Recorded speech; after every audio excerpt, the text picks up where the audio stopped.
Buenas tardes a todos los participantes que ya se hacen habituales este día viernes a las 6. Se han hecho habituales estas charlas de cine donde difundimos un poco el oficio del cineasta y de nuestros colaboradores, de nuestros cineastas, de nuestros sonidistas, de nuestros técnicos.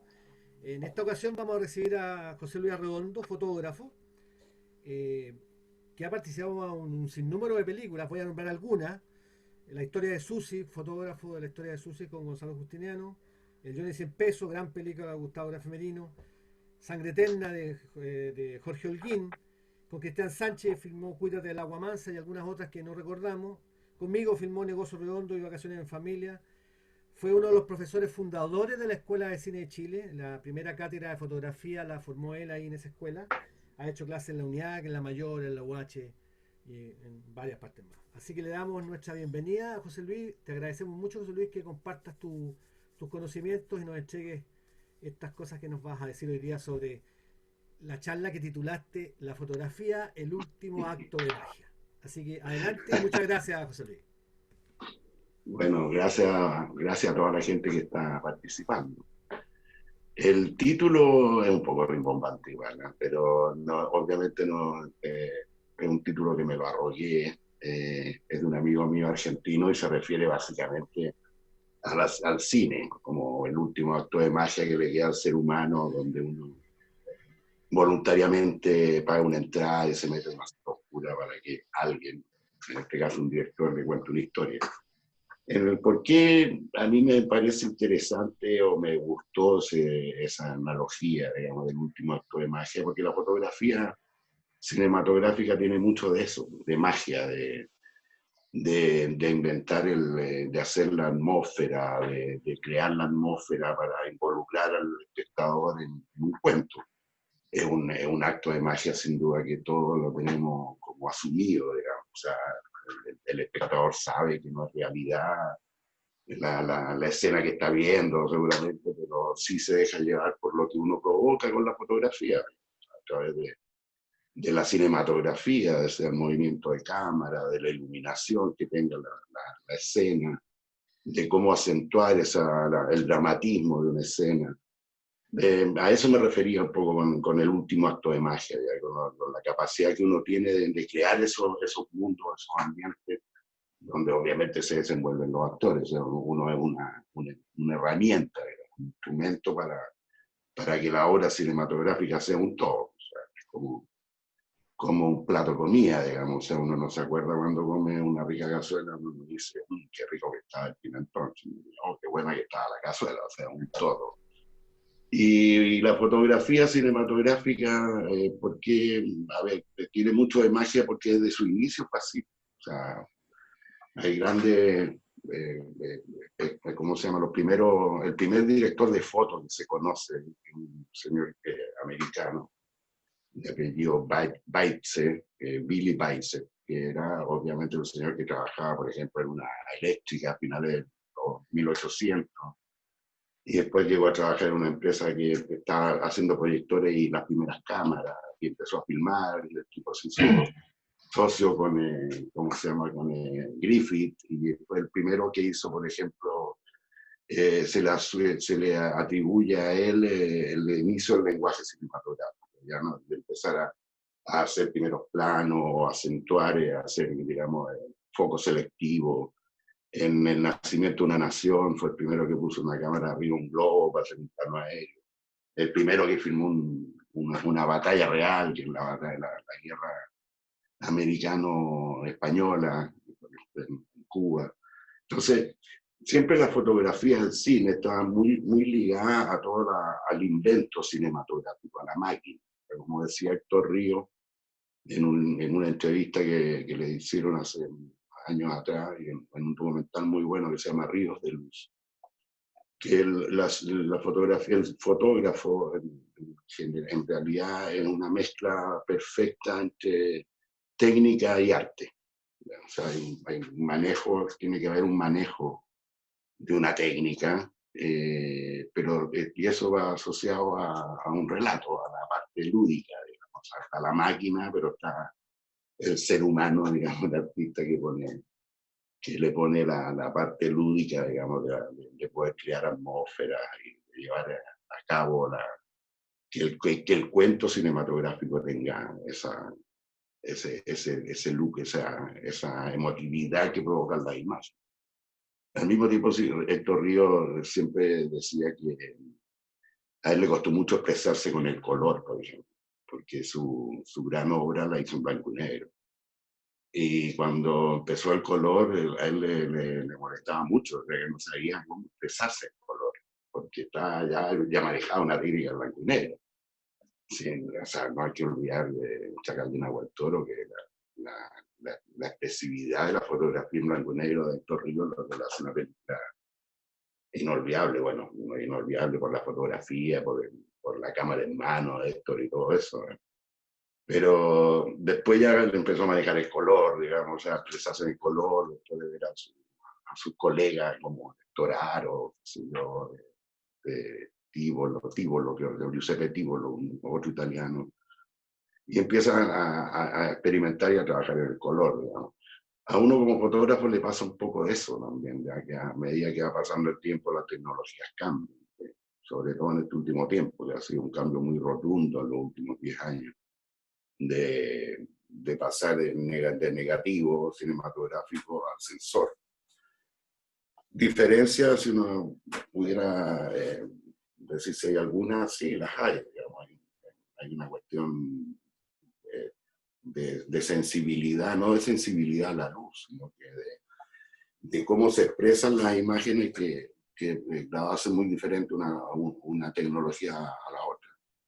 El tema de la magia, del acto de magia, que es lo último que nos queda como fotógrafos, sí, pues el descubrimiento de la imagen a través de, ya sea medio electrónico o medio fotoquímico, digamos. Claro, la gracia del fotoquímico tiene la alquimia, ¿no? Del haluro de plata, que es único y repetible en cada uno de los fotogramas que imprime, a diferencia del digital, que son retículas fijas, digamos. Entonces eso lo hace más electrónico y hay que trabajarlo un poco más. Pero bueno, en el fondo eso se refiere a eso, que uno constantemente tiene que ir evolucionando, digamos, en el fondo con las herramientas que se están inventando ahora. Las herramientas actuales para hacer fotografía no dictan mucho de las herramientas análogas, digamos. Del análogo viene todo el desarrollo del digital. Entonces, sí, en mi caso particular, digamos, sí me costó mucho dar el salto, no sé si tanto, pero el resultado es diferente, digamos, o sea, hay que estar muy claro en lo que uno quiere para tener los resultados esperados. ¿Cuál es la magia de filmar? Bueno, la magia de filmar es primero que nada de estar de acuerdo desde el primer día con el director, digamos, o sea, de armar la dupla, de cómo armar el relato.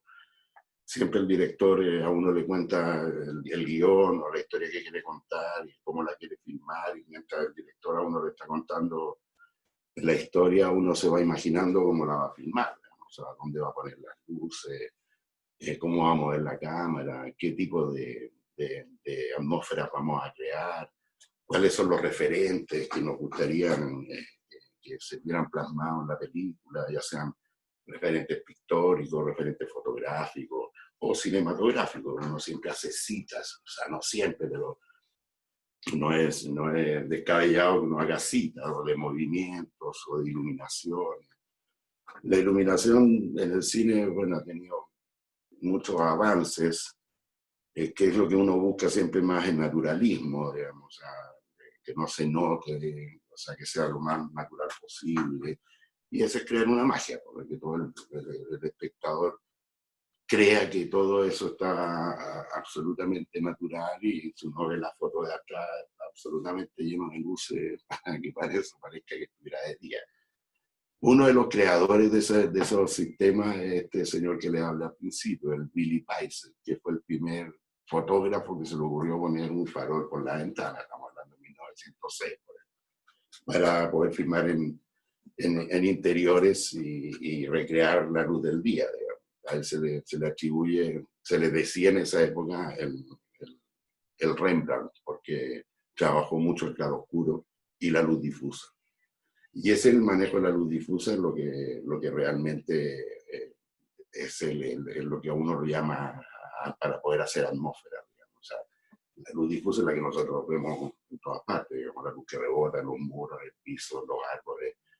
Aunque no es que la generalidad que uno ande con un rayo de luz directo sobre la cabeza, digamos. Pero esa creación de atmósfera siempre me llamó la atención, digamos, la creación del naturalismo. Y eso, fotógrafos famosos como, no sé, Néstor Almendro, creadores de ese tipo de escuela, Giuseppe Rotuno, no sé, desde que me empezó a gustar el cine, ese tipo de cine me llamó mucho la atención. No sé, Greg Toland, el fotógrafo del Ciudadano Kane. O sea, al principio me llamaba la atención por una cosa del tema o de la puesta en escena. Después ya, a través de los años y del trabajo, uno empieza a ver realmente cuál era lo que buscaban, digamos, el tema, por ejemplo, en el Ciudadano Kane, de poner la cámara al piso con grandes angulares para que el personaje se vea plano más heroico, o el uso de la profundidad de campo, ya para ser mucho más expresivo en esa escena del Ciudadano Kane, donde hay 2 o 3 personajes en primer plano, y al fondo se ve solamente una ventanita y el niñito jugando atrás. Eso ya es un manejo de la técnica, pero que está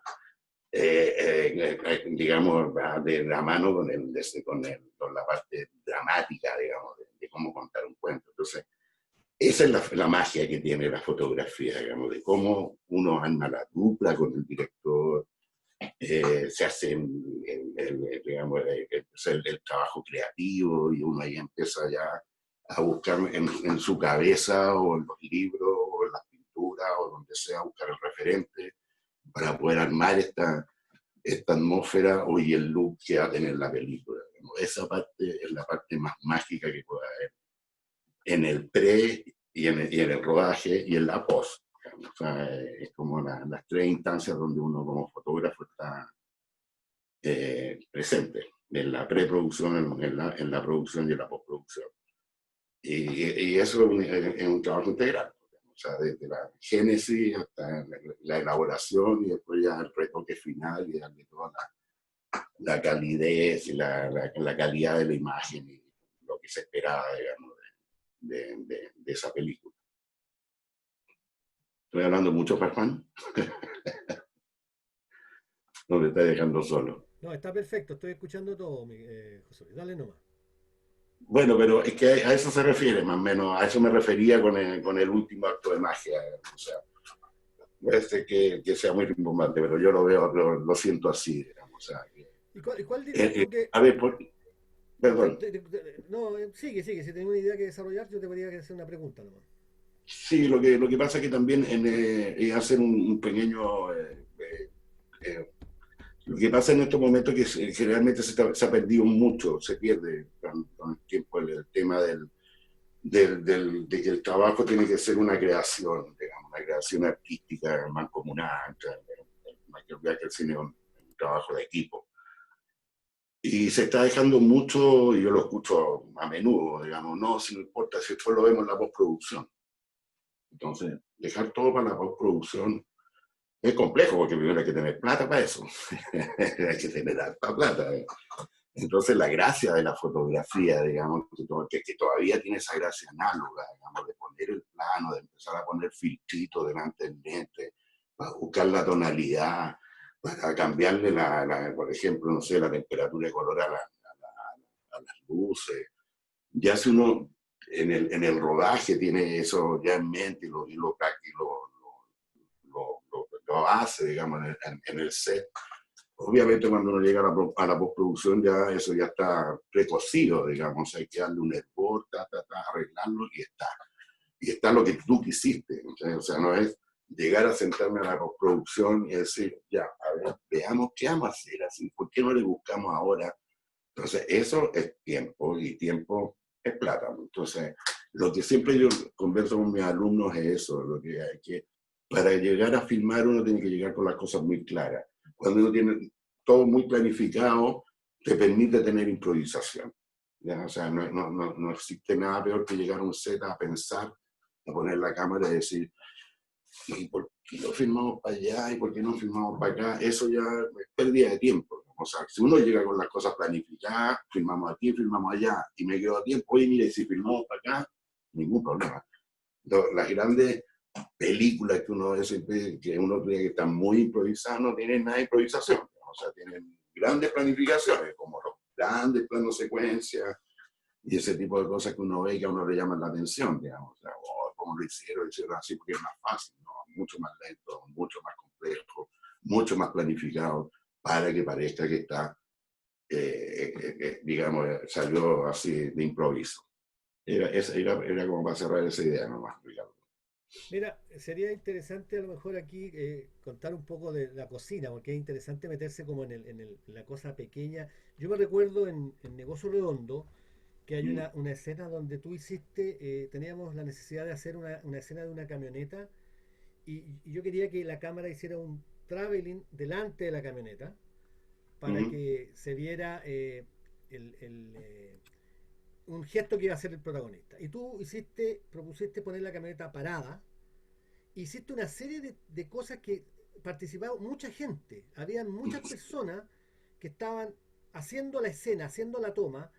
Se iluminó, tú pusiste a unos tipos que pasaban unas ramas por arriba, habían unas luces atrás, habían una serie de cositas pequeñas que iban ocurriendo y el auto estaba detenido. Y cuando uno ve la sí, película, ve el auto andando. Eso me pareció claro. fantástico, esa magia me pareció fantástica a mí. Bueno, eso es lo que se llama el trompelay, que es engañar al ojo, pero que el público sí sabe que, o puede llegar a entender que es un truco, pero que está tan metido en la acción que no te das cuenta. Esa escena que tú estás nombrando, la filmamos en el Cerro San Cristóbal, de hecho.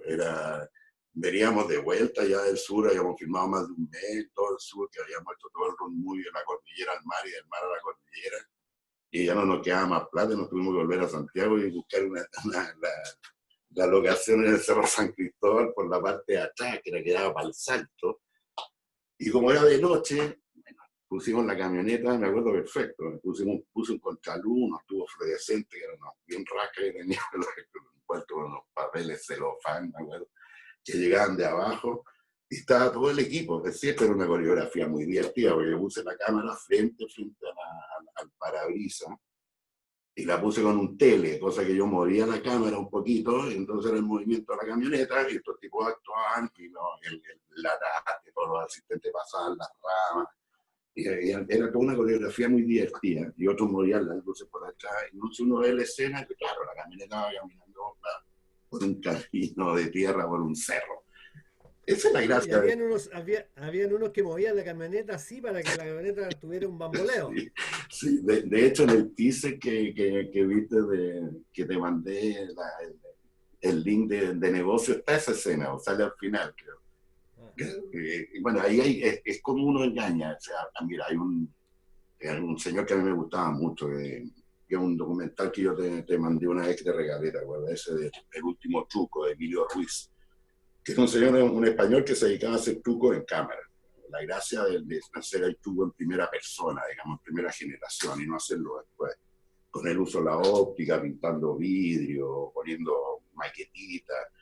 Cuando vi ese documental me partió la cabeza. Entonces, siempre me ha gustado eso de poder hacer el truco y que parezca verdad. En esa misma noche que filmamos esa escena que tú estás contando, hicimos otra escena también de cuando el negro va camino a buscar a la Carmen Dice, ¿de acuerdo? Que también la camioneta está parada, pero esta vez la camioneta está de perfil.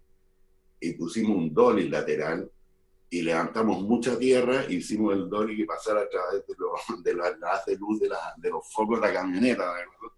Y pasa a través del capó y llega a la cara de Sergio Hernández que va manejando, y también movíamos la camioneta y pasábamos las luces. Escena maravillosa. O sea, eso es lo que es lo entretenido de cuando uno filma, digamos, de esa solución que uno obviamente la lleva pensada de antes, digamos, que nos ponemos a armar el truco ahí, va a ser eterno. No, Pero esa es la gracia, digamos, de poder manejar la óptica, el tipo de iluminación. Había un director de foto chileno que muy poca gente lo conoce porque hizo su mayor carrera la hizo en Argentina. Ricardo Yunis se llama, que era muy famoso. Y que el señor era famoso por eso, porque el tipo era capaz de iluminar escenas poniendo los faroles sin haberlo prendido siquiera. Entonces, una vez que ya ponía todos los faroles, pum, prendían las luces y pum, y ya estaba iluminado. Lo cual es un don, digamos. O sea, yo hasta el día de hoy se me imagina dónde poner un farol, pongo el farol, lo prendo, ahí como va a llegar la luz, lo apago, prendo el otro y así. Este señor no, el señor ponía los faroles porque él pensaba que la luz uno la llevaba en el interior. No había nada más que mostrar hasta que se iluminara la escena, lo cual me parece ya de una poesía magnífica. Ese caballero filmó muchas películas en Argentina y creo que filmó con Raúl Ruiz también y con Jodorowsky. Muy conocido, un maestro de la fotografía en Argentina. Aquí no lo conoce nadie. Entonces, aquí voy con esto. Aquí, bueno, Héctor Río es el fotógrafo chileno por excelencia, digamos, el creador de los fotógrafos en Chile. Pero existen estos otros referentes también, o sea, como el viejo Martorell, y este mismo señor Yunis que yo le hablo, que partieron en los 40 las primeras películas de Chile Films, y fueron los primeros fotógrafos que tuvo este país. De ahí después el señor Yunis se fue para allá, para Argentina, hizo toda su carrera allá en Argentina y en Venezuela, muy, muy conocido allá. Y acá, bueno, Héctor, digamos, después viene toda una camada de fotógrafos, donde, bueno, aparezco yo en escena, digamos, en esa generación. Y en el fondo, mira, es como, a ver, repetir un poco, es ir buscando y viendo los viejos referentes. Yo hace poco me puse a ver películas de Héctor, el otro día me metí a ver una charla que hizo Horta y con José Miguel Ortega, ¿no? De la Universidad de Chile. Maravilloso, era muy bueno la charla, porque hablaban de todo lo que tenía que ver con el estilo fotográfico de Héctor, de todo lo que hablé un poquito al principio, que tenía que ver con el manejo del blanco-negro, con el manejo del claro-oscuro, incluso ya su obra en color también. Y uno empieza a ver todo ese material, esa obra, y empieza a ver que no, es maravilloso, que hay mucho que revisitar. Estos grandes maestros uno generalmente no los visita mucho, digamos, o sea, como, no sé, Alecán, Giuseppe Rotuno, como hablaba recién, que son referentes de la cinematografía mundial, digamos, pero que con un bajo perfil, digamos, o sea, generalmente la gente conoce, no sé, Storaro, digamos, tremendo fotógrafo, pero que son los que más suenan, Nisbet, qué sé yo, no, Gordon Will. y estos personajes que tú nombras que son como próceres de la fotografía, por ejemplo, el mismo Alecán, o hay otro que no me puedo acordar del nombre ahora, que fueron recuperados un poco, porque Alecán y hay otro que no me puedo acordar ahora el nombre, que eran fotógrafos de la época del cine mudo y de principio del cine. Wim Wenders, por ejemplo, recupera a Alecán y lo mete en la película El cielo sobre Alas Berlín del Deseo. y logra una fotografía maravillosa, que era Maravilloso. un personaje que estaba olvidado, ya nadie trabajaba con él, era un viejito, pero tenía Sí, mucho que claro. aportar todavía. Entonces O ahí hay sea, una... sí, que el ser viejo no quiere decir que se le hayan olvidado las cosas. No se va poniendo viejo porque la vida es así, ¿no? Pero sí, pues Alecán, bueno, Alecán partió como el año. La historia de Alecán es muy bonita porque él y su hermano eran titiriteros. Una cuestión muy rara, así como que bien teatral. Y después se mete al ejército, creo, tuvo muy poco ahí y se metió como ayudante de cámara a un estudio en Francia. Empezó como el año 36. Su primera película la hizo, creo, La Bella y la Bestia, que son las películas ya más potentes, con las que empezó a ser conocido. La gracia que tenía Alejandro, que era un dibujante espectacular. Tengo un libro de fotógrafos donde sale, por ejemplo, el set de La Bella y la Bestia, que tú ves la foto del set y ves el dibujo al lado que hizo Alecán, así como un boceto de lo que él quería realizar y no lo puedes creer, o sea, es igual, lo mismo, los haces de luz, los claroscuros, todo dibujado a mano con un lapigrafito maravilloso. Ese es un tremendo referente, Alecán, además escribió libros hay un libro de él muy famoso que se llama La luz del hombre, maravilloso, como un texto de estudio. Ese libro y otro libro que escribió Almendros, que se llama Días de una cámara, que son maravillosos, porque no son libros que te hablen de la técnica, ni mucho menos, sino que tienen que ver con la experiencia cinematográfica, la experiencia fotográfica. Te cuentan te van contando sus secretos en el fondo, de cómo puse la cámara, cómo iluminé esto, por qué lo hice. Y eso es muy amigable, eso es muy, se agradece mucho, digamos. O sea, porque un libro de técnica fotográfica es aburrido, digamos. O sea, yo nunca me había olvidado una vez que estaba filmando en una locación por allá por Las Condes arriba, y mientras iluminaban, el típico momento que uno tiene de ocio, me puse a ver la biblioteca que tenía el dueño de casa. Y en la biblioteca tenía una enciclopedia que decía: la fotografía es fácil, 12 tomos. ¿Cómo va a ser fácil? Ya ahí no me de ahí ya no tenía ni que estar. O sea, si uno empieza a hablar así de la fotografía, claro, un ladrillo, no queda que física nuclear, y no, pero la fotografía tiene mucho que ver con la técnica, pero tiene mucho que ver con la sensación, con cómo uno percibe las cosas, con qué uno quiere expresar fotográficamente. Oye, El otro día vi una... Perdón. Sigue, después te interrumpo. No, el otro día vi una entrevista a Lucho Poirot, tremendo fotógrafo chileno, y él contaba que en sus talleres de fotografía, cuando sale a la calle con 15 alumnos, él sabe que de los 15 alumnos hay 15 fotos diferentes del mismo ángulo, 15 maneras de ver el mismo lugar de diferentes formas. Entonces la fotografía tiene eso, de que no a todos nosotros nos va a pasar lo mismo, digamos, pero sí algo te va a provocar, digamos, algún lugar te va a llevar, ya algún lugar onírico te va a llegar, algún recuerdo te va a llevar la atmósfera, dependiendo de la película que nos esté haciendo, por supuesto. Mira, Eso. mi pregunta era en relación a la forma que trabaja, por algo el fotógrafo se llama director de fotografía. Entonces, el director puede tener muy claro la historia, el cuento, el desarrollo, la metáfora, esa película oculta que uno quiere contar, que no está escrita, sino que es como metafórica, que tiene que verse de alguna forma en la apariencia física del arte, de la fotografía, del arte, de la dirección de arte, de la actuación, del vestuario. En ese sentido, ¿cómo trabajas tú como fotógrafo cuando lees un guión? ¿Tú crees que solamente tienes que tratar de interpretar lo que el director quiere o tienes la posibilidad de proponerle soluciones que él no ha visto, porque yo me Sí. recuerdo Los Valdes, por ejemplo, una tontera de Negocio Redondo, o qué sé yo, otras cosas que tengo anotadas ahí, pero, pero eran cosas que coinciden, o sea, hay una especie como de filteo, por decirlo de alguna forma, no sé cómo expresarlo, como Sí, sin duda. de coqueteo, ¿me entendí? Estético. ¿Qué pasa con eso? Sí, claro que sí. O sea, no es solamente cuando uno interpreta un guión, es querer interpretar lo que el director quiere hacer, digamos, sino que también está la parte de lo que uno propone, digamos. O sea, es como a mí, la analogía es divertida, pero es como cuando uno es como cuando tiene un amigo con un cabro chico y uno cuenta una historia y el otro dice, sí, entonces vamos y corremos por acá y le voy poniendo como el aderezo, como el adorno. ¿Qué es lo que me ha pasado contigo cuando he filmado con Gustavo, con todos los directores?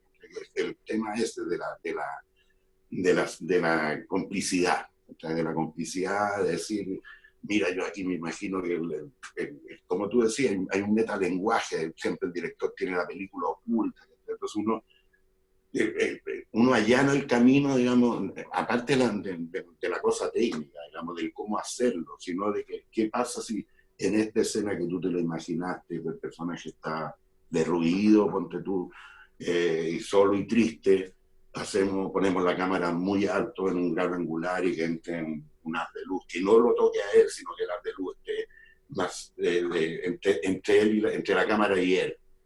El director siempre me dice, no, eso, así lo veo yo. Y entonces, esa es la proposición, digamos. Generalmente el director me dice, mira, que él está muerto, ¿cachai? Está destruido. Y ahí el muerto destruido empieza a construir, está solo, no sé, está deprimido.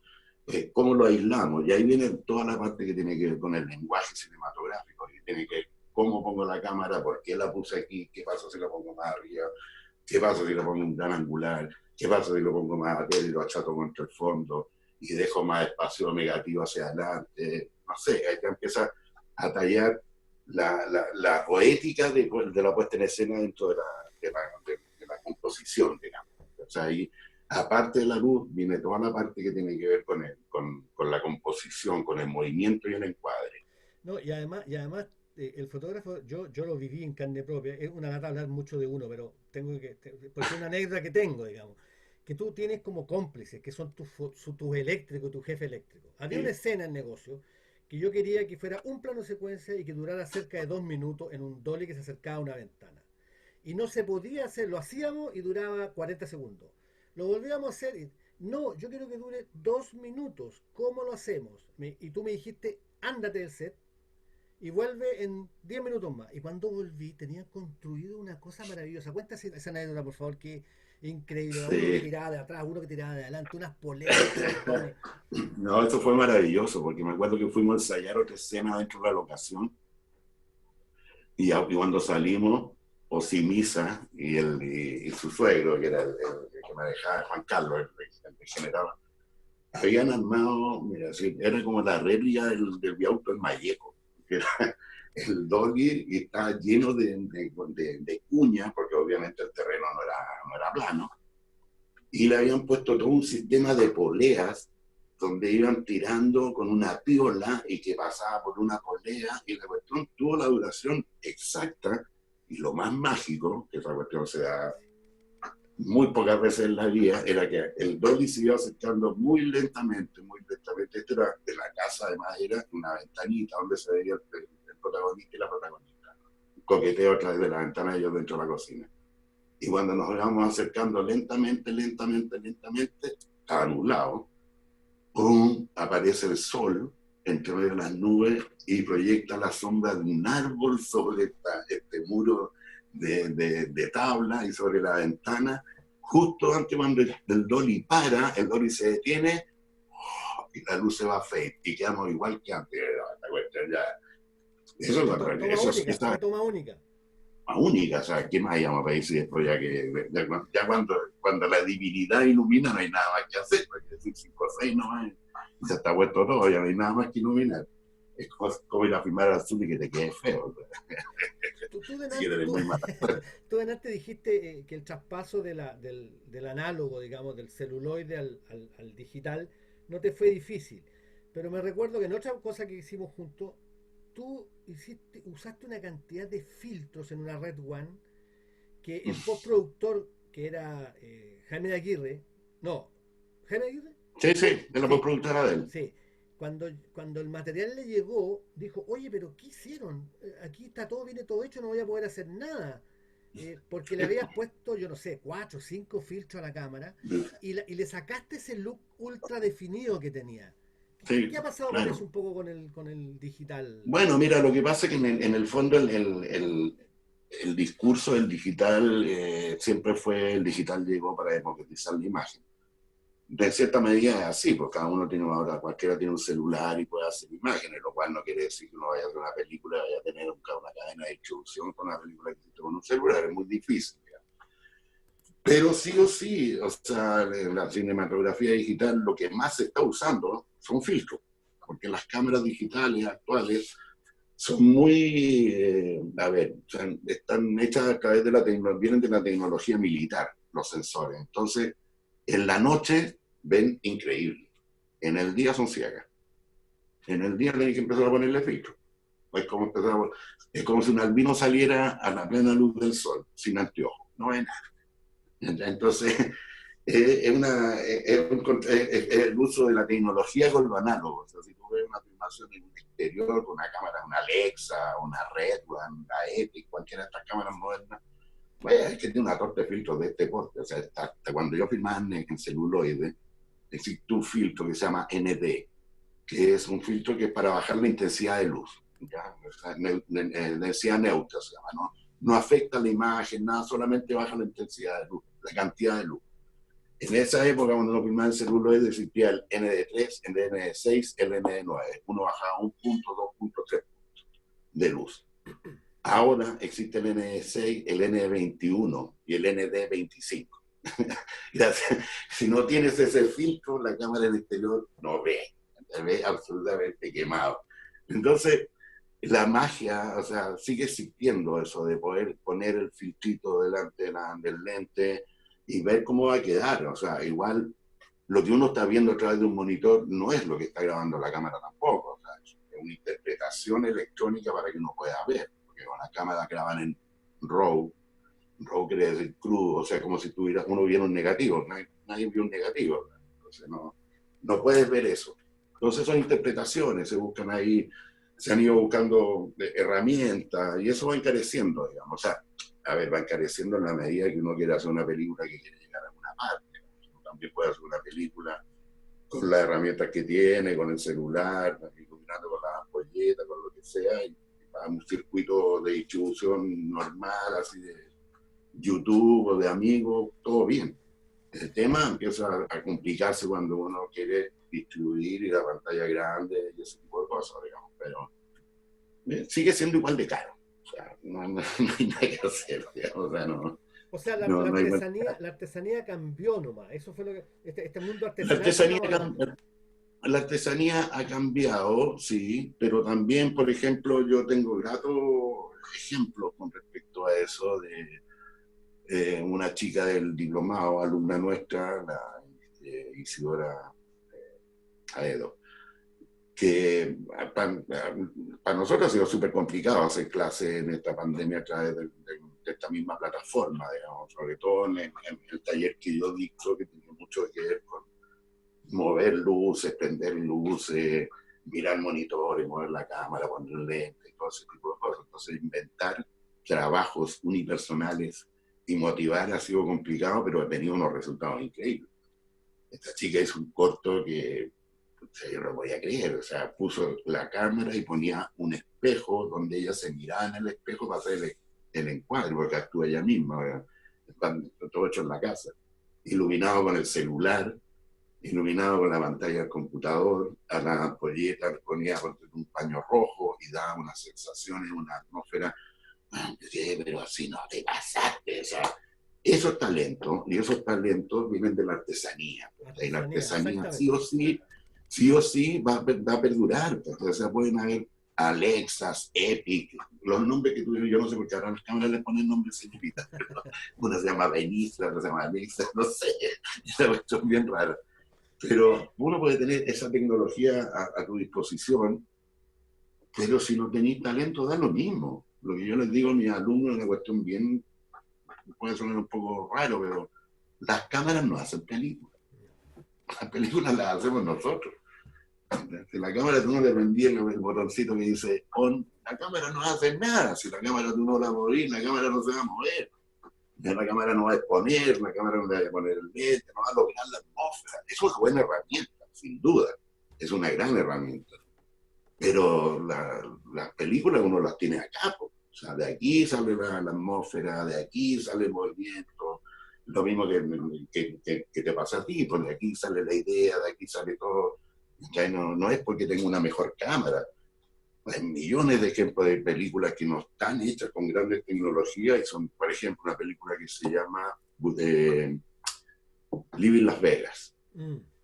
Esa película, por ejemplo, se filmó en Super 16, que para la industria, el estándar americano, filmar en Super 16 es absolutamente loco, y casi con muy poca iluminación, la iluminación de Las Vegas, de la calle nocturna, y es una tremenda película. O sea, al final, hay que ver con esto, que el público, la gente, agradece la historia, se mete en la historia y si la atmósfera está lograda, está hecha. Ya, ahora, claro, siempre y cuando la película no esté llena de granos y todo ese tipo de cosas, digamos.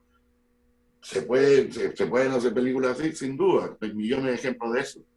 Pero a lo que voy es que cuando uno logra, y ahí está la magia, el último acto de magia, que el espectador entre en la historia y ya todo el resto ya está. O sea, ya la historia se está contando y ya todo es lo mismo, todo involucra una sola cosa. Digamos. O sea, cuando uno va al cine y sale después de la película, uno no dice, qué buena fotografía. No, uno dice qué buena película. Y No, después dice que buena fotografía. y se Y dice que después buena dice que buena la fotografía, música. y se dice que Si buena uno dice fotografía, que buena fotografía, la la película es película es como mala. Oye, claro.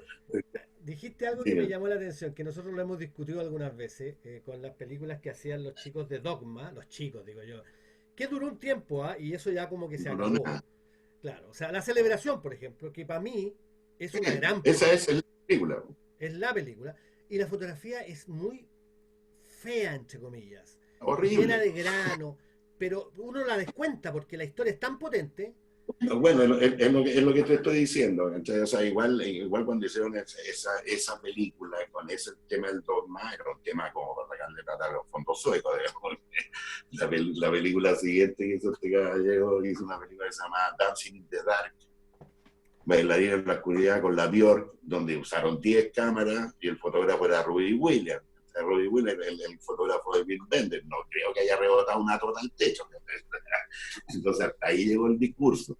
¿Qué pasó con esos discursos? Que acá en este país somos especialistas en agarrando esos discursos más facilistas. Que no, si no hay que iluminar, no, si no hay que maquillar, no, si dale nomás. Y en el dale nomás, la película al final no tenéis película, o sea, tenéis una historia que dura, una anécdota que dura 10 minutos, 5 minutos, después tenéis 45 minutos de no saber cómo terminó una película. Yo creo que lo que hay que, no hay que no hay que defenestrar el método. O sea, yo creo que cuando uno es metódico, o sea, nosotros no somos los inventores de la industria, ni mucho menos, y si algo se aprecia el cine mundial es que todo se hace metódicamente, digamos. O sea, no existe nada que se haga al azar. Hay muy pocos ejemplos de películas así, digamos, de azarosas, pasan a ser como más acciones de arte, digamos. Todo tiene su porqué, digamos, y lo que pasa, no, lo que nos pasa a nosotros, digamos, haciendo clase, que siempre alguien quiere romper el esquema. Está bien, pero el esquema uno lo tiene que romper cuando salga en la academia, pues en la academia uno tiene que aprender lo que es la academia. Picasso tuvo que aprender a dibujar súper bonito cuando estaba en la academia, y después dibujó los monos para y tal, algo bonito, como quiso hacerlo, pero yo estaba fuera de la academia. Y ahí lo podía hacer, ahí podía experimentar y hacer lo que quiera. Pero no hay que dejar de lado, bueno, también se instaló un tiempo largo en este país el discurso de el guión no existe, da lo mismo. No sé, relativizar ese tipo de oficios no me parece correcto, digamos. Creo que no va por ese, no va por buen camino esa senda. Ya creo que eso se dejó hace un tiempo atrás. Ya. Si tú me preguntas a mí cómo veo el cine chileno, lo veo súper bien, como marca muy bien posicionada.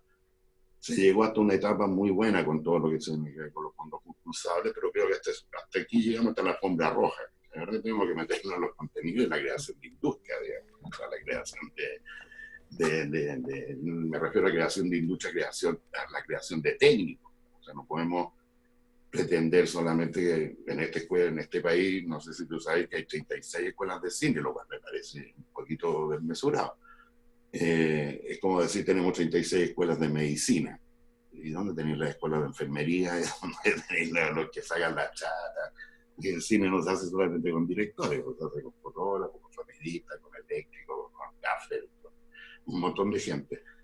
En el momento que yo creo que eso se entienda como política, o sea, como política del gremio en general, vamos a lograr tener una cinematografía como lo que hace Colombia, por ejemplo, como lo que hizo Colombia, que le permitió despegar violentamente. ¿Por qué? Porque tiene como franquicias impositivas, si tú vas a filmar allá, eso les permitió crear escuelas, referido a escuelas de artes de oficio, digamos, básicamente, o mucho taller.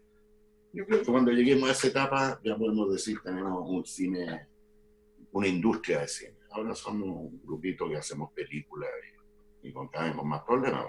No sé qué va a pasar ahora con los fondos, con el misterio de las culturas y las artes. Oye, y retrocediéndote un poco a lo que como partió la conversación. Cuando tú te enfrentás a un trabajo, más bien operáis desde lo que sabes, desde la técnica, o más del corazón, de la emoción, de la sensación, de lo que sientes con el material que tienes que fotografiar. No, yo soy más de corazón, de la técnica.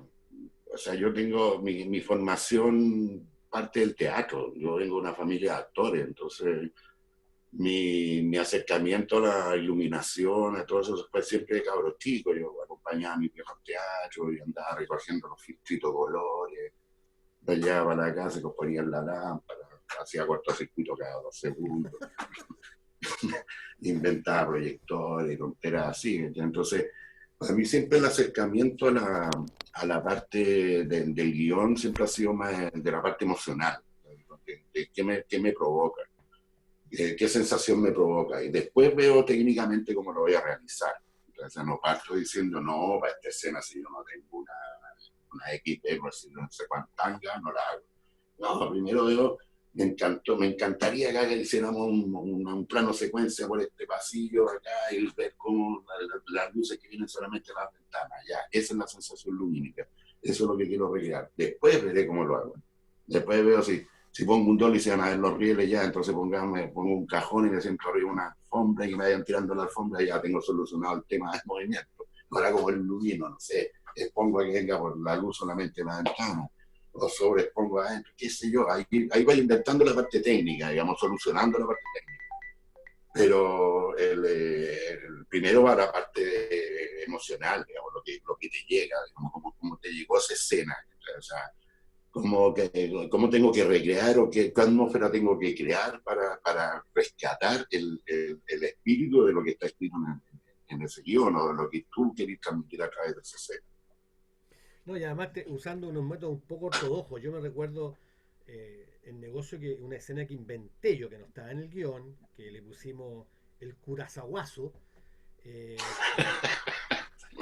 y tú hiciste una toma que yo no te indiqué, que me la mostraste después, me dijiste, te hice este regalo. Y resulta que la toma ganó inmediatamente espacio en la película y quedó en el montaje, que era una toma de la luna en un super tele que andábamos trayendo. Se me Y que yo acuerdo. nunca me enteré de que ese plano lo había hecho, lo vi cuando estábamos montando. Entonces, ahí me Claro, parece, esos son los momentos que cuando uno está en exterior, filmando en una película y el director está con los actores, armando la escena y uno está con la cámara y esperando que termine la conversación en el director y los gringos llaman hunting shot o los cubanos dicen los paticos, que es, tú estás acá ensayando y yo miro, mira un perro, filmé el perro, no sé, mira un pajarito, el pajarito. Y lo más seguro es que todo ese tipo de planos vayan en el montaje después, porque siempre falta algo. Entonces, porque son, además, no, que realmente no tienen nada que ver con lo que uno está filmando, pero para dar contexto sirve. Pues. Entonces, sí, me acuerdo perfectamente cuando filmé ese plano en la luna, porque era un lente que habíamos llevado, que era un 200, un 300, me acuerdo, y que tenía un teleconverter, un doblador. Y no lo habíamos usado nunca, porque necesitaba mucha luz, porque al ponerle ese teleconverter la cuestión quitaba muchos puntos de luz, me acuerdo. Y lo pusimos y dije, ay, veamos cómo se ve la luna. Y la luna se veía increíble, me acuerdo, el primer plano que casi no caía en el cuadro. Y claro, midiendo la luz que reflejaba la luna con el spotmeter, daba un 16, un 22 de diafragma, entonces tenía luz como para usar. Y le pegamos un par de pinchazos, me acuerdo después, incluso se me olvidó, creo que lo vimos después, lo vi después revisando el material y ahí te dije, mira, ahí te tengo. Entonces no regalito. estaba planificado, lo filmamos, ¿no? Claro, en ese sentido tú lo dijiste recién, que los gringos le tienen un nombre, no tenía idea yo que se llamaba así. Te quería, Hunting shot. te quería llevar al tema de un cine tal vez más industrial, no sé si es la misma sensación que tú tienes, pero tu trabajo con Gref Merino, que yo creo que él viene de Alemania, después se fue a Estados Unidos, y tiene una forma, creo yo, una forma, a lo mejor puedo estar equivocado, de trabajar más industrialmente. ¿Cómo fue tu experiencia ahí en relación a lo que pudiste aportar en Johnny 100 pesos? Mira, esa película, bueno, yo la quiero mucho, por supuesto, porque, a ver, igual lo pasé bastante mal, digamos, filmándola, no por malas relaciones con Gustavo, ni mucho menos. Porque la filmamos en una época que no había tecnología, pero no la tecnología que hay ahora en este país, digamos. O sea, habían cámaras buenas, pero había que tener mucha plata para poder tener esas cámaras. Entonces teníamos un equipamiento que no era de última generación y donde tuvimos que hacer muchas retomas. Por ejemplo, en la escena donde el Johnny se pega el balazo final, la filmamos 5 veces y la última vez lo bajamos del avión. porque las cámaras estaban malas, pues, o sea, en esa época tú no podías mirar por el monitor lo que estabas viendo, o sea, y se lo veía y no era lo que estabas filmando. O sea, había que mandar a arreglar, entonces se reveló el material, me acuerdo la primera vez que estaba, era muy raro, porque estaba todo fuera de foco, todo el centro fuera de foco y los muros a foco. La verdad, ya la cámara estaban los lentes colimados, entonces fue otra cámara que tenía un problema en la ventanilla y así, entonces, o sea, fueron bastante los temas técnicos, pero con Gustavo también armamos una dupla muy interesante de trabajo, o sea, que Gustavo muy alemán para sus cosas. Y teníamos un método súper entretenido de trabajo, ¿cachai? De llegar a las 8 de la mañana, de tomar desayunos de 8 a 8 y media, de 8 y media a 9 y cuarto se armaba todo y a las 9 ya estábamos filmando. El mediodía se paraba, ya se filmábamos hasta las 6 de la tarde. Cosa inédita para este país en esa época, que nadie, que uno filmaba, solo Dios sabe si vuelvo, que te ponía ya que solo Dios sabe si vuelvo. Y fue un tema bastante entretenido de ese lado, era muy lúdico, porque de repente me acuerdo que Gustavo llegaba en la mañana y me decía, compañero, anoche soñé esto, y me mostraba unos monos, para cagarse la risa, ¿verdad? Eran unos palotes, unos palotes, y yo decía, ya, entonces aquí pongamos un 50, entonces mi diálogo era interpretar esos monos que dibujaba Gustavo. Y fue muy entretenido, o sea, filmar esa película en sí fue muy entretenida. Ese es un tipo de cine industrial, sin duda, pero la más industrial que he filmado es Sangre Eterna. O sea, Eso, eso sí que... te quería preguntar por Sangre Eterna, porque ahí había una cantidad de efectos, que los vampiros volaban y una serie de cosas que son Bueno, bien interesantes.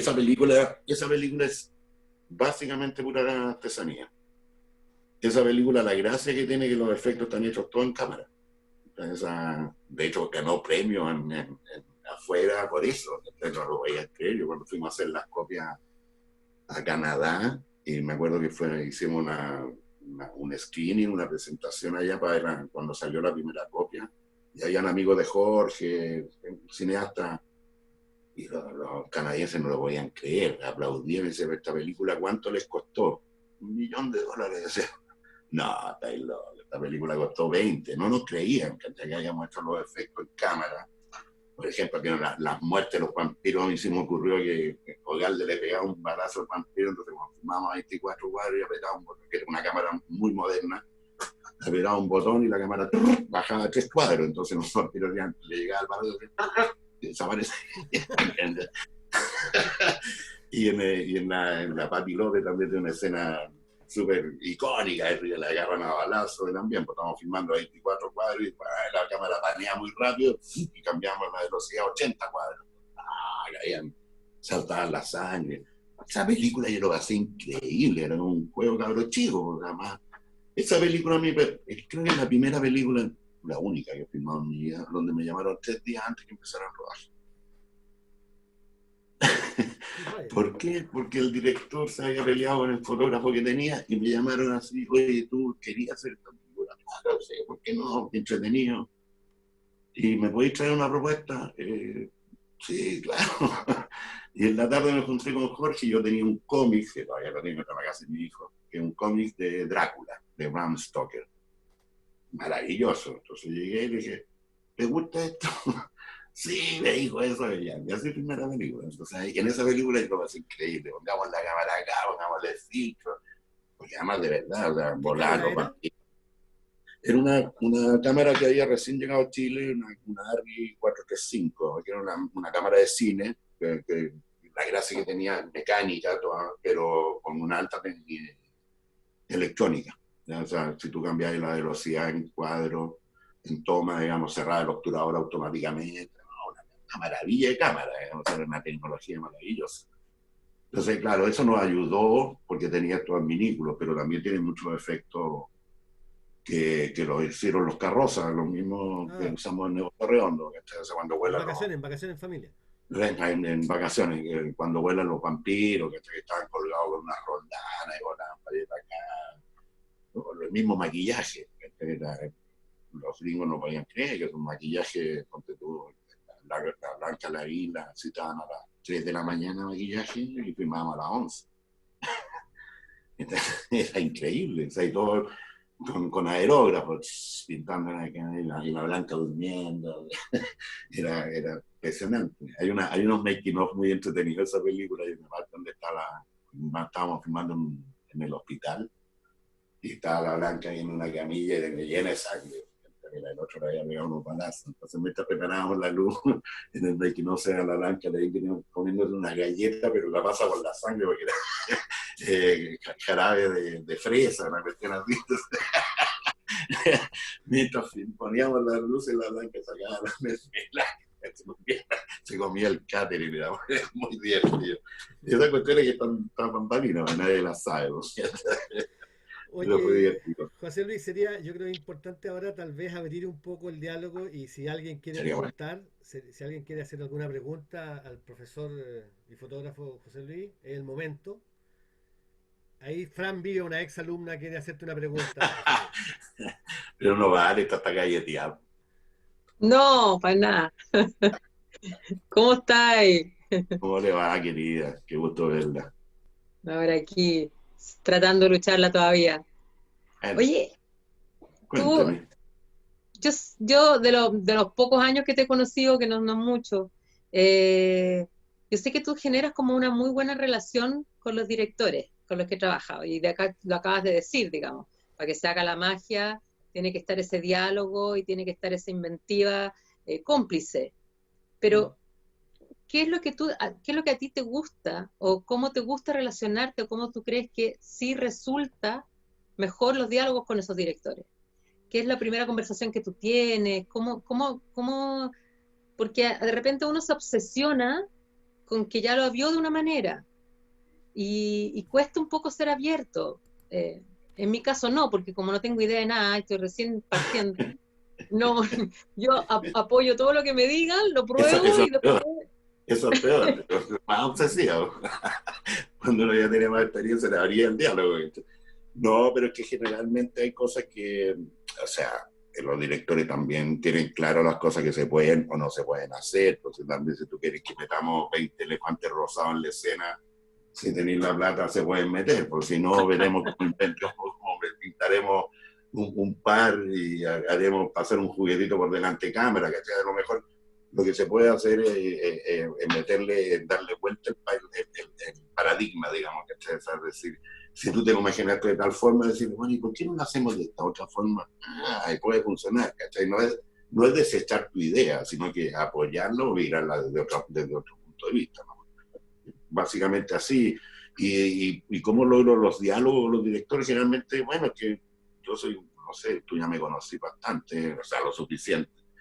Me gusta echar la talla, porque, o sea, me gusta pasarlo bien en el rodaje, que nos divertamos, ¿cachai? En esa cuestión yo soy súper cabro chico, digamos, o sea, me acuerdo como cuando jugaba con mi hermano, cuando era pendejo, y jugábamos a hacer películas, ¿cachai? O sea, y ya, entonces aquí, así como el chavo, ¿cachai? Entonces aquí como que ponemos la cámara y ay, tú venís, entonces, además la cuestión que sea lo más lúdico posible. Cuando la cosa se pone pesada, bueno, ahí yo también me pongo pesado, pero lo ideal es no llegar a ese momento. No hay para qué, no hay para qué. Una última cosa, ¿cómo es el diálogo cuando tienes el guión técnico? ¿Quién participa más de ese guión técnico? ¿Te lo hace el director y tú de ahí van confrontando No, ideas?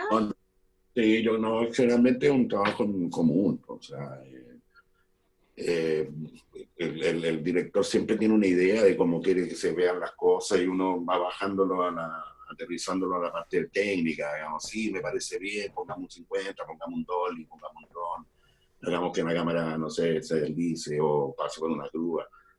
Se hace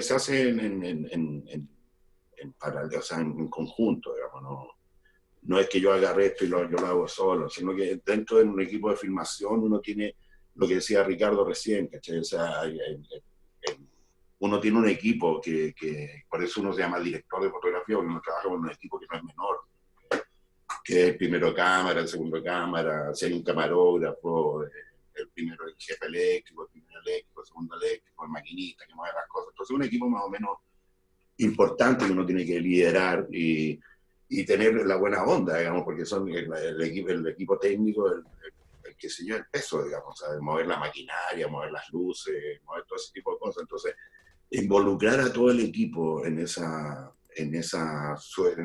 juego es lo interesante.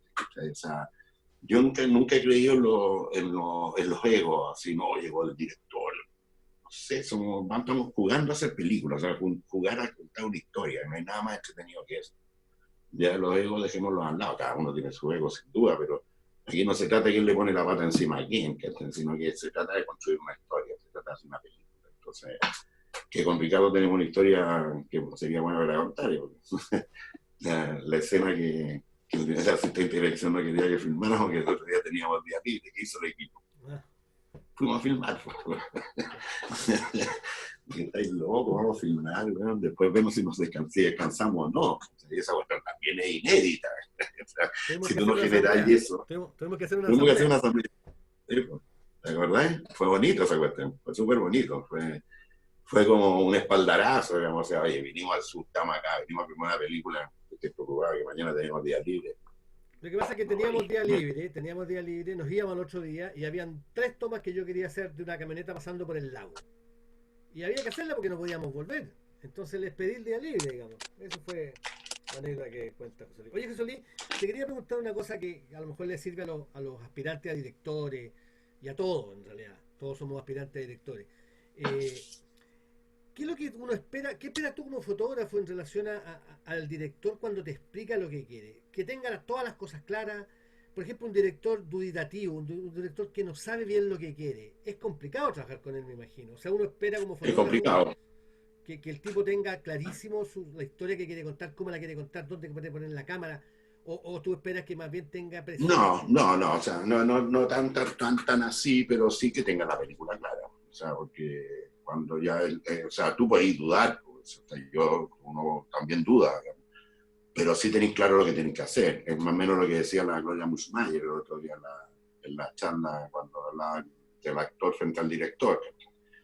Que si el director tiene las cosas claras está todo bien, pero si el director empieza a traspasar al actor lo duditativo, lo que él no sabe hacer o no sabe cómo expresarlo, estamos en un problema. Y en el caso de la fotografía es lo mismo, o sea, de la dupla del director con el fotógrafo. No es que, o sea, va a ser más complicado, sin duda. Entonces, ahí alguien tiene que ceder, digamos. No se trata de que sea una guerra, ni mucho menos, pero sin duda es más complicado. Ahí don Jorge Larrea quiere hacer una pregunta. A ver, Jorge. Está muteado.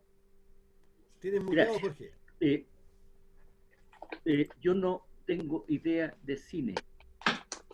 Me gusta.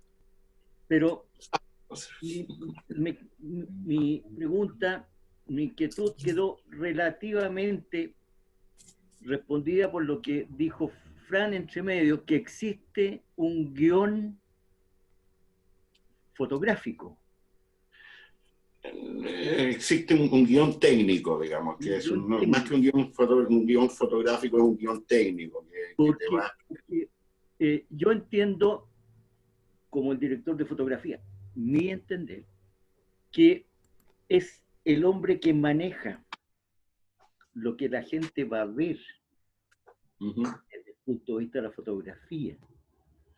Entonces me imagino que el director de fotografía es el que crea la toma. Sí, sí. ¿No es cierto? Es un proceso de creación. Sí, sí. Por supuesto que existe toda esta tecnología y sabe que de repente va a poner este tipo de lente, este otro. Por supuesto, es parte del manejo del director desde el punto de vista técnico. Pero hay una composición de la escena. Sin duda. No estoy muy de acuerdo contigo por esta expresión de que hay películas malas con buena fotografía,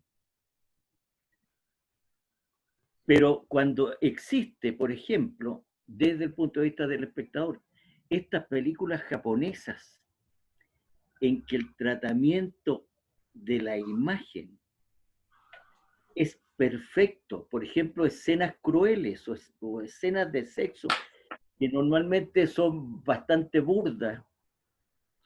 En el caso de los japoneses, no sé por qué se dan en esas películas, que el tratamiento de la escena es formidable, es un tratamiento liviano. con una fotografía, con unos ángulos, con unas cosas que solo los japoneses a lo mejor tienen. Yo no sé si es parte de internet. Yo vi un par de películas.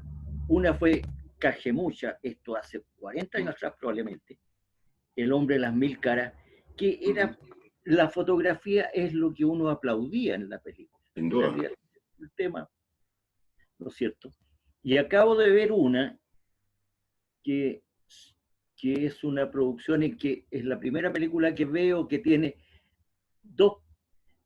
un principio y tiene dos finales distintos. La película llega hasta un punto, tiene un final y después se devuelve a ese punto y tiene otro final. Y la fotografía en ese caso también era excepcionalmente buena, que la gente critica más la fotografía que la película, ¿ya? Por lo buena que era.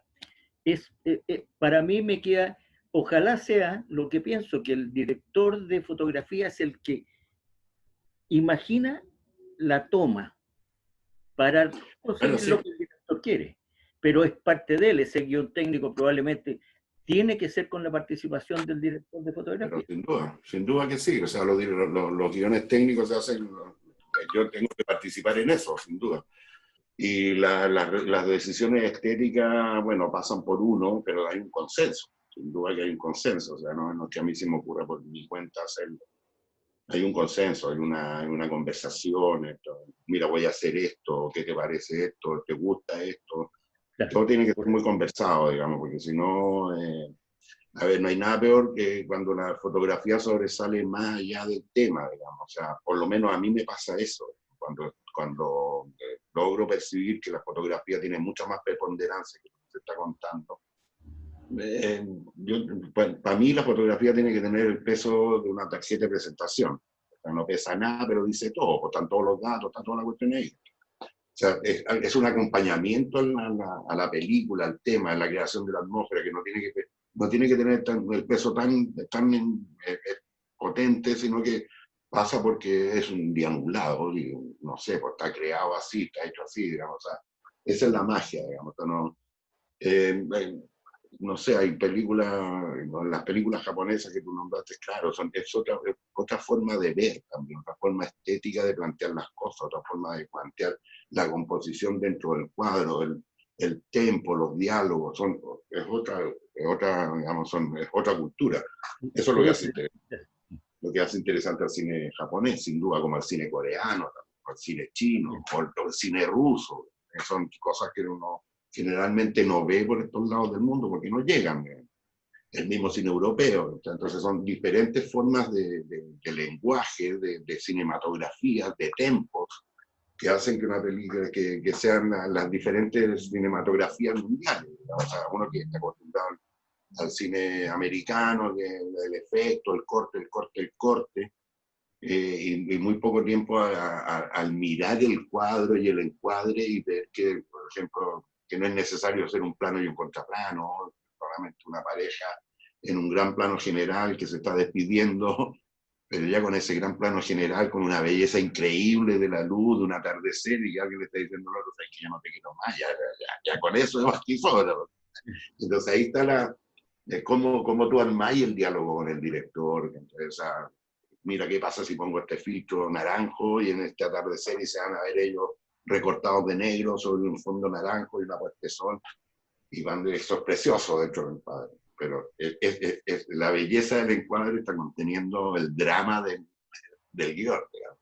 Esa es la simbiosis, digamos, el matrimonio que yo creo que tiene que haber un director y un fotógrafo.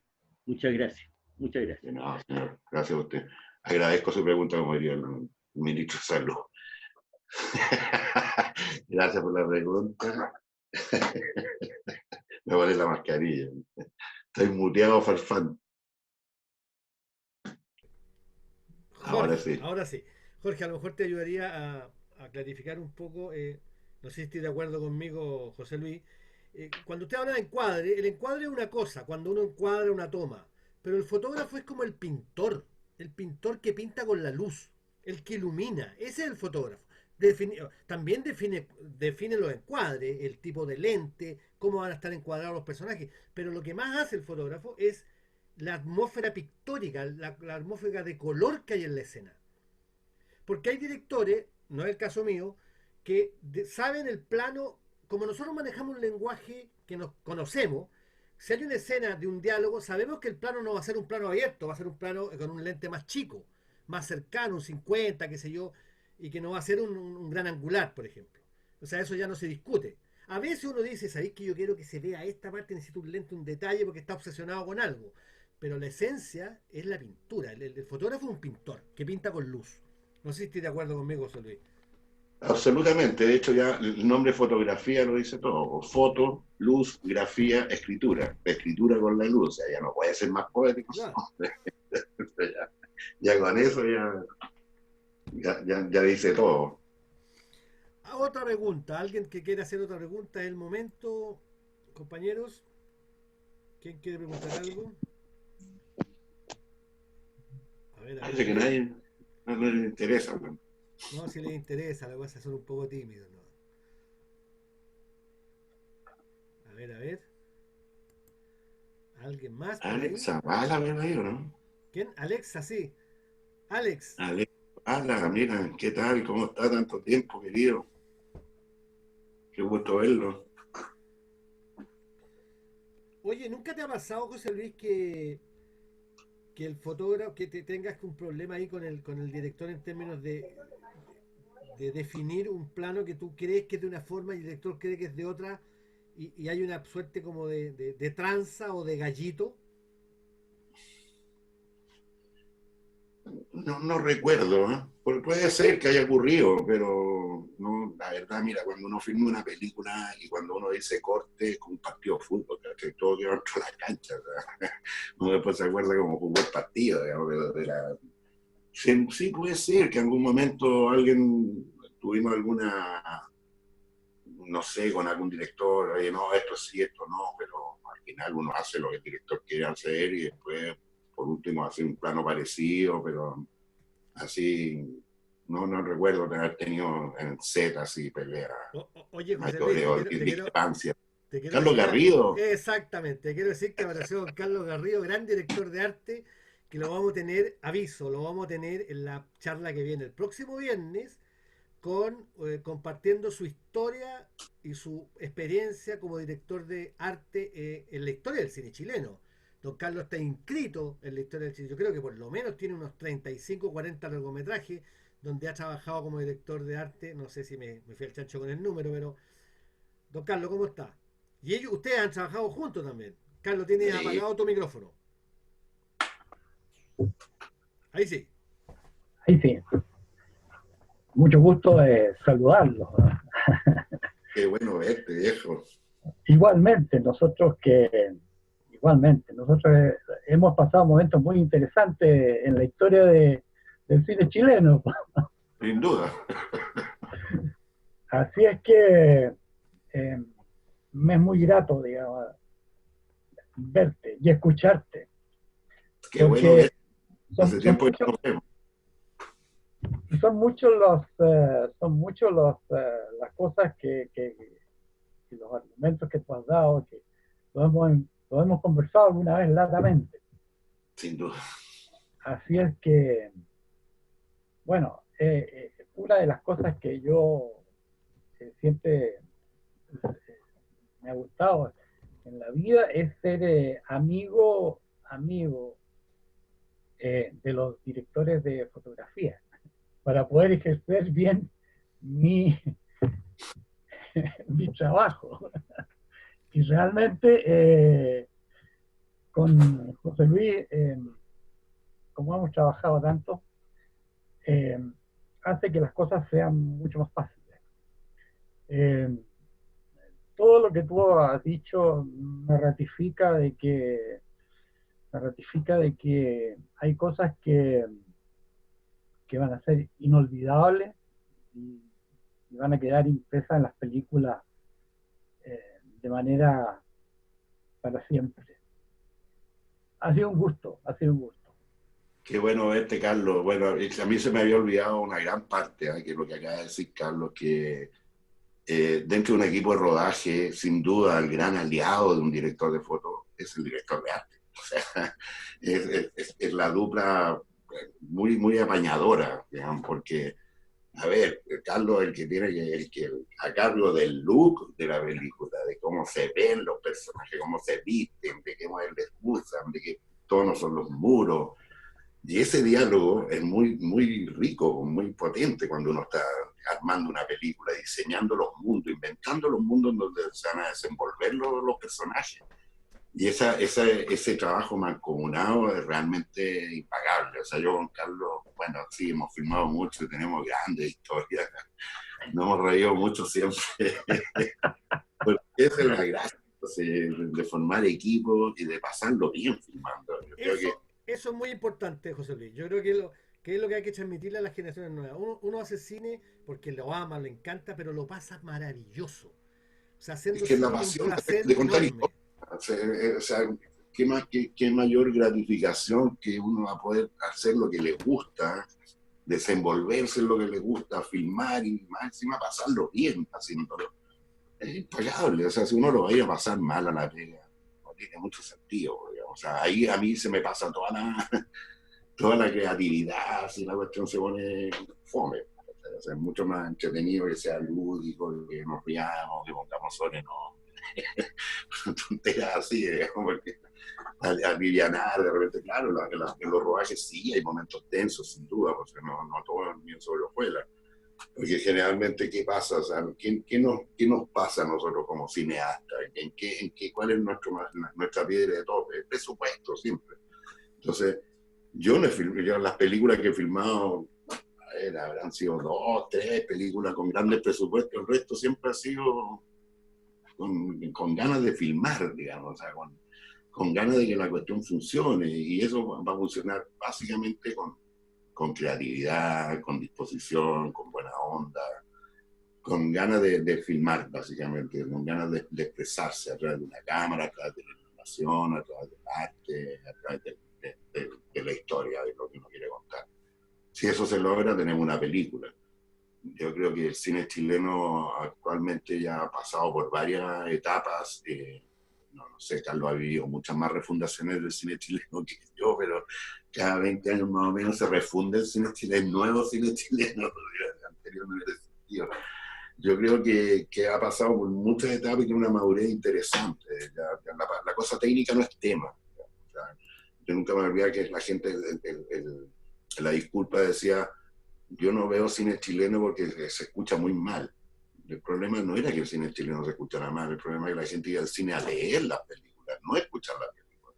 Y todas las salas de cine en Chile se escuchaban pésimo, pero como tú ya lees la película, dale la importancia a escuchar así, porque entonces cuando tú escuchas una película en tu idioma, claro, se escuchaba mal. Pero ya no es tema, hace muchos años que el tema técnico está solucionado, tanto fotográfico como de sonido, de todo ese tipo. Y ahora lo que viene, yo creo que, bueno, que se está haciendo hace un tiempo ya, que es la universalidad de los temas. O sea, que todo que una película que sea filmada acá se pueda ver en Timbuktu, en Egipto, donde sea, y tenga la misma sensación que tiene el público en la de acá, digamos, porque son temas universales, no solamente centrando y encerrándolos en los temas, como alguien decía por ahí, de las generaciones, que en principio hacían películas para mirarse el ombligo, que como encerrado ahí, que no tengan mayor salida que acá. Yo creo que el cine, la gracia que tiene el cine es eso, que es un arte, que tiene la capacidad de que puede emocionar en cualquier parte del mundo. O sea que si no, para mí, si no pasa eso, no tiene mucho sentido. Oye, José Luis, ¿qué le recomendarías tú a los técnicos que han salido del instituto o los que nos están escuchando que quieran dedicarse a la fotografía? Porque yo me recuerdo que cuando trabajé la primera vez contigo estuvimos varios meses viendo cuadros, viendo otras películas, hablando sobre pintura. ¿Qué le recomendarías tú a alguien que quiere ser fotógrafo? Ay, no sé, a mí las recomendaciones siempre no, sé, no me gustan mucho, pero no sé, lo que yo siempre le hablo a mis alumnos, la Fran fue alumna mía, el Alex también, y yo creo que lo que más, ellos lo podrían decir mejor, digamos, lo que siempre yo hago hincapié en el mirar, en el ver, en el llegar, porque uno mira, pero no ve. O sea, todos vemos, pero mirar es otra cosa, el educar el ojo, el ver por dónde sale el sol, por cómo entra el sol por tu ventana. ¿Sí? Cuando uno empieza a ver ese tipo de cosas, se pone entretenido, sobre todo en la pandemia, cuando estás en cuarentena, de nada, muchas veces te das cuenta que el sol entra por la ventana y después va cambiando para allá, para acá. Y ahí empieza la magia de cómo voy a capturar esto. Yo creo que el mejor consejo que uno podría dar es eso, educar el ojo, básicamente. Educar el ojo tiene que ver con, bueno, ver pintura, las cosas que te llaman la atención. Básicamente es cómo se comporta la luz. O sea, cosas tan básicas como cuando uno sale en un atardecer y ve una hora mágica y ve cuando el cielo se está naranjo, los arreboles, y ese tipo de cosas son las que uno tiene que como fotógrafo ver y mirar y ver cómo capturar. A mí una película que me rompió la cabeza cuando tenía como 15 años es una película que se llama Day of Heaven, Días del Cielo, de Terrence Malick, fotógrafo Néstor Almendro. Y es una película que está filmada solo en horas mágicas, o sea, se demoraron como un año en filmarla. O sea, los atardeceres, los amaneceres. Expliquemos lo que es hora mágica. Expliquemos lo que es hora mágica. Hora mágica son los 15 minutos antes de que el sol salga y 15 minutos después de que el sol se puso. O sea, dura 15 minutos esa luz. Es cuando el sol está rebotando, me voy a poner poeta, y cuando el sol rebota sobre la bóveda celeste. Eso sería el cielo. No es una luz directa, cuando ya el sol se puso y rebota en el cielo, y es la hora mágica. Y eso se da en la mañana y en las tardes. Entonces, filmar una película así, con esas condiciones lumínicas, yo cuando la vi no la podía creer, una cuestión maravillosa. Si la pueden ver, ya la Fran y la Lera la vieron, porque le alerta acá la película. Veanla, porque realmente es ahí donde uno ve cómo la fotografía es capaz de transportarte, o sea, de transportarte a lugares, a sentir, incluso a sentir las sensaciones aromáticas, por las tonalidades. Bueno, Storaro es un maestro en eso, digamos. O sea, la película Apocalipsis Now tiene tanto, si uno la pudiera decir de una normalidad, al final me acuerdo que cuando llegan donde el coronel Kurtz, que tiene una iluminación, que es una cuestión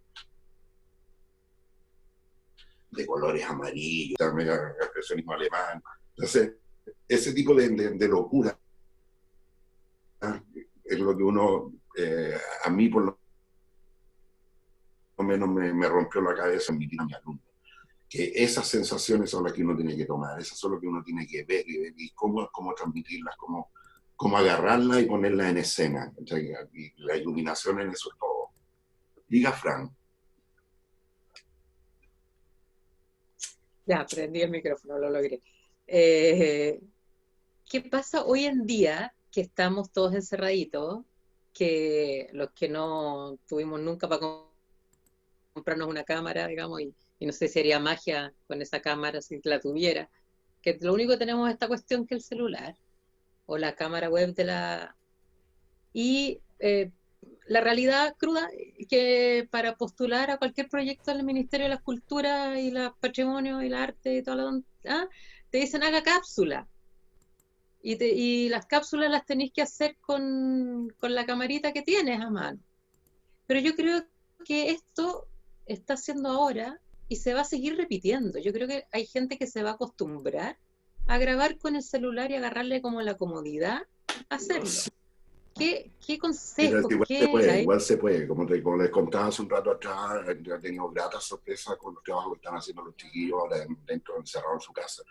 Hay herramientas que se pueden bajar para celulares que funcionan increíble, que son de manejo de temperatura, de color, colorización y un montón de cuestiones así, que son unas apps que después te las puedo mandar, ¿sí?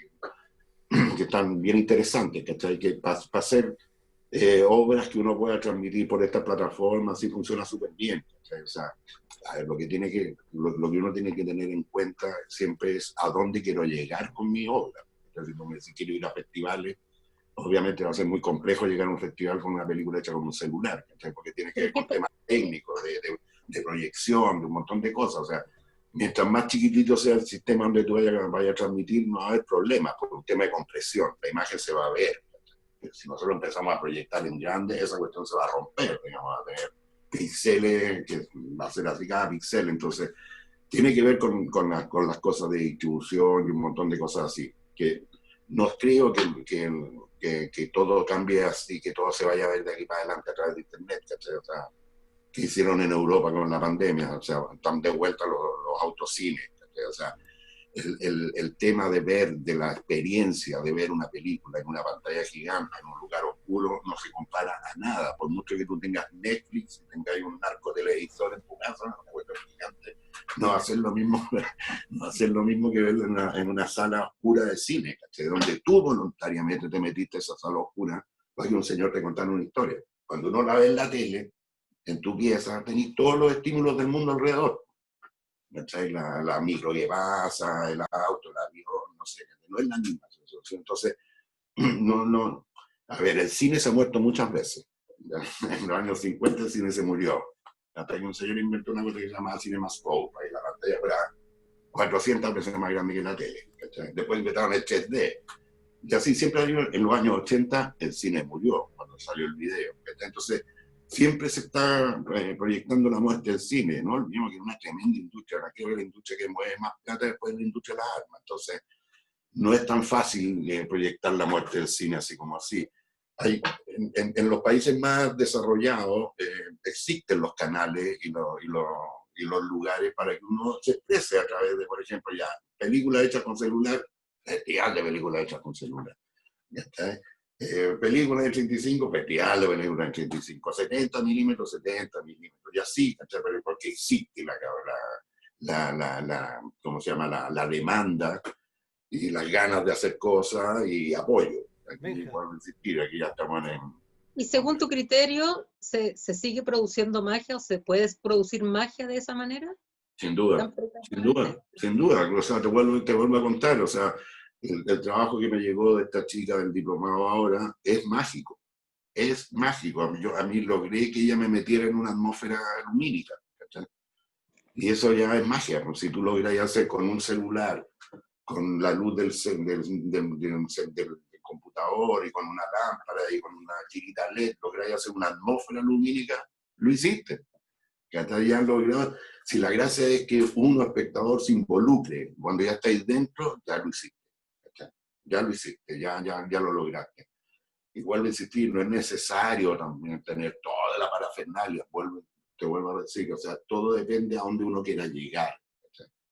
Yo quiero ir a festivales, bueno, tenéis que firmar con ciertas condiciones, digamos, ¿cachai? Que son los requerimientos técnicos, como lo que pide Netflix, ¿cachai? Tú querías hacer una serie para Netflix, bueno, necesito una cámara que era en 4K o en 8K y tener que gastillas y los materiales, son los requerimientos técnicos. No hay más vuelta que darle en eso.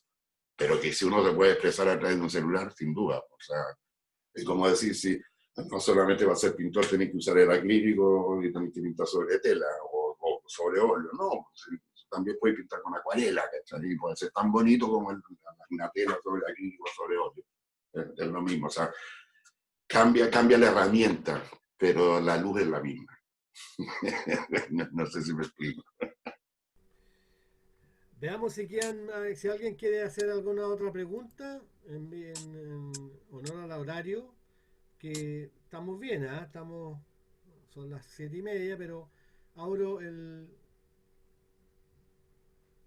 la posibilidad de que pregunten más a José Luis. ¿Quién más quiere preguntar? Cabañas, tú preguntaste en algún momento sobre unas aplicaciones. No te entiendo tu pregunta. ¿A qué te refieres, Héctor? No, lo que dijo, hola a todos y a todas, lo que dijo José Luis recién de que iba a mandarle a Francisca las aplicaciones para el celular que habían usado. A eso me refería, que también me gustaría conocerlas, porque también como Francisca hemos visto trabajos hechos en celulares, con incluso Terrence Malick, pero más parece un videoclip, o Steven Soderbergh también ha hecho cosas con celular, y también lo hemos conversado, o sea, de que a veces hay que investigar ese tipo de nuevas herramientas porque son interesantes para jugar, como dices tú, para ir probando, para hacer a lo mejor por último experimentos o ensayos. Exacto. Entonces, también, por eso puse eso, que cuáles eran esas aplicaciones, si nos puedes mandar. Bueno, sí, yo sí, después le mira, puedo preguntar.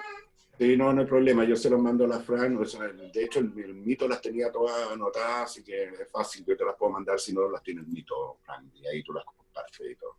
Son muy buenas herramientas, son básicamente, están hechas para eso, digamos, para jugar y experimentar, que por último hacer una buena maqueta, y después decir, mira, esto es lo que quiero hacer, tenía un producto que sea, ahí tenéis plata para la Alexa, no sé,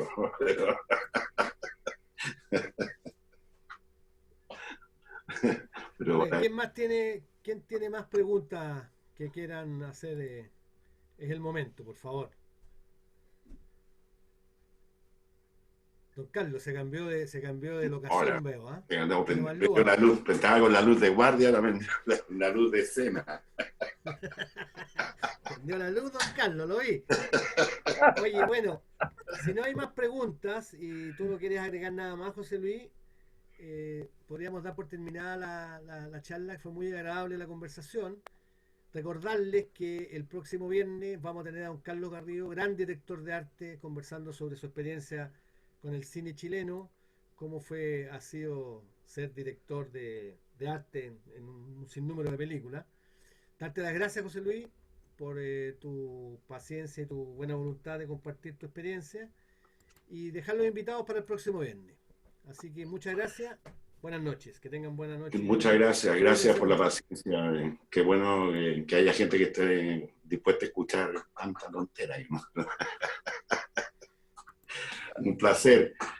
Chao, Gracias, chiquillos. Muchas gracias. Chao.